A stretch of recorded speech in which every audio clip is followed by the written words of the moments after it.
இலங்கையில் கோர விபத்து, 5 பேர் பலி.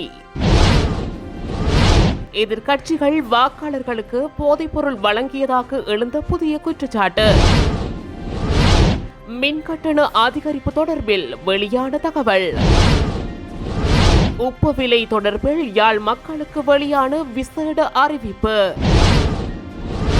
சட்டவிரோத இறைச்சிகளுடன் 3 சந்தேக நபர்கள் கைது.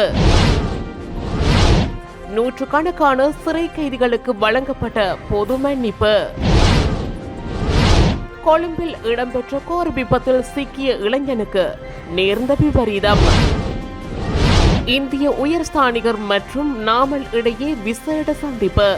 ராம்போட கரண்டியல்ல பகுதியில் இடம்பெற்ற விபத்தில் 5 பேர் உயிரிழந்துள்ளனர்.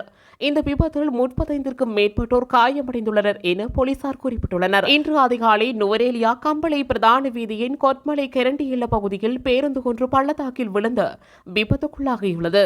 எதிர்க்கட்சிகள் வாக்குகளை பெற்றுக்கொள்ள போதைப்பொருள் வழங்கியதாக ஆளும் தேசிய மக்கள் சக்தி குற்றம் சுமத்தியுள்ளது. தேசிய மக்கள் சக்தியின் நாடாளுமன்ற உறுப்பினரும் பிரதி அமைச்சருமான சதுரங்க அபேசிங்க இந்த குற்றச்சாட்டை முன்வைத்துள்ளார்.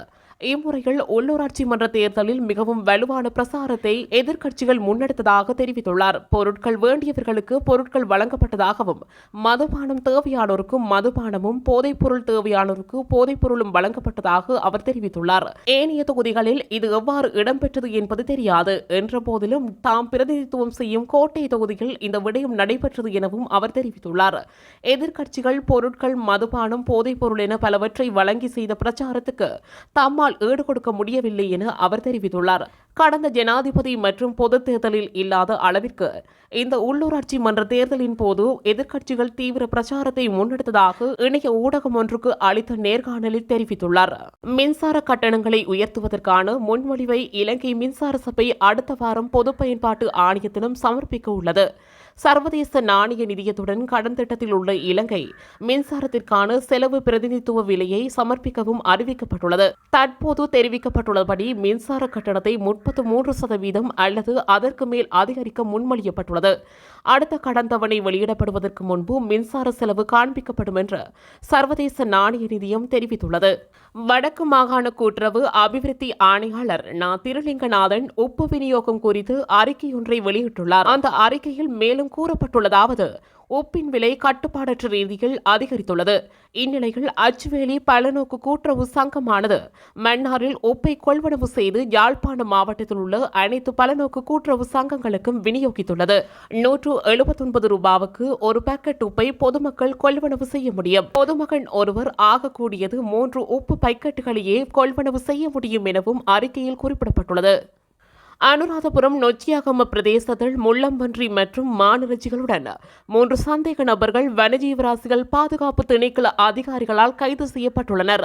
வனஜீவராசிகள் பாதுகாப்பு திணைக்கள அதிகாரிகளுக்கு கிடைத்த தகவலின் பேரில் மேற்கொள்ளப்பட்ட சுற்றிவளைப்பில் சந்தேக நபர்கள் கைது செய்யப்பட்டுள்ளனர். சந்தேக நபர்களிடமிருந்து 2 கிலோகிராம் மானிறைச்சியும் 5 கிலோ 500 கிராம் முள்ளம்பன்றி இறைச்சியும் வனஜீவராசிகள் பாதுகாப்பு திணைக்கள அதிகாரிகளால் கைப்பற்றப்பட்டுள்ளன. கைது செய்யப்பட்ட சந்தேக நபர்கள் மூவரும் நொச்சியாகம நீதவான் நீதிமன்றத்தில் ஆயர்படுத்தப்பட்ட பின்னர் சந்தேக நபர்களுக்கு எதிராக 90,000 ரூபாய் அபராதம் விதிக்கப்பட்டுள்ளது. ஜனாதிபதி அனுரகுமார திஸ்ஸாநாயக்கவுக்கு அரசியலமைப்பூடாக வழங்கப்பட்டுள்ள அதிகாரத்திற்கு அமைய வெசாக் பண்டிகையை முன்னிட்டு 388 சிறை கைதிகளுக்கு பொது மன்னிப்பு வழங்கப்பட்டு அவர்கள் விடுதலை செய்யப்பட உள்ளதாக சிறைச்சாலைகள் திணைக்களம் தெரிவித்துள்ளது. இவர்களில் 4 பெண் சிறை கைதிகளும் 384 ஆண் சிறை கைதிகளும் உள்ளடங்குகின்றனர். வெசாக் பௌர்ணமி தினத்தன்று இவர்கள் விடுதலை செய்யப்பட உள்ளனர்.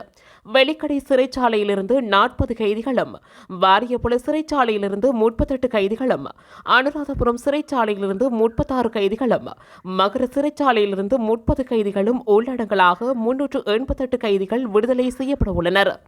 மேலும் திங்கட்கிழமையும் செவ்வாய்க்கிழமையும் காலை 9 மணி முதல் மாலை 4 மணி வரை கைதிகளை பார்ப்பதற்கும் அவர்களுக்கு வீடுகளில் சமைத்த உணவுகளை வழங்குவதற்கும் அனுமதி வழங்கப்பட்டுள்ளது.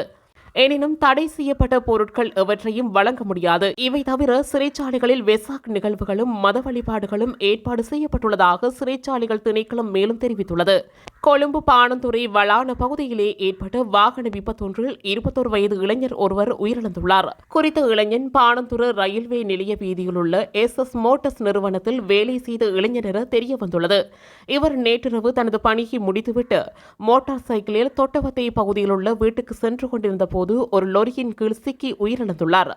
இந்த விபத்து தொடர்பான மேலதிக விசாரணைகளை போலீசார் மேற்கொண்டு வருகின்றனர். நாடாளுமன்ற உறுப்பினர் நாமல் ராஜபக்சவுக்கும் இந்திய உயர்ஸ்தானிகர் சந்தோஷ் ஜாவுக்கும் இடையில் சந்திப்பொன்று இடம்பெற்றுள்ளது. இந்த சந்திப்பு நேற்றைய தினம் இடம்பெற்றுள்ளது. இந்த சந்திப்பின் போது இந்தியா மற்றும் இலங்கைக்கு இடையிலான கூட்டாண்மையின் புதுப்பிப்புகள் தொடர்பில் கலந்துரையாடப்பட்டது. இதுபோன்ற செய்திகளை உடனுக்குடன் அறிந்து கொள்ள தமிழ் பிளஸ் யூடியூப் சேனலை மறக்காம சப்ஸ்கிரைப் பண்ணுங்க, கமெண்ட் பண்ணுங்க, ஷேர் பண்ணுங்க.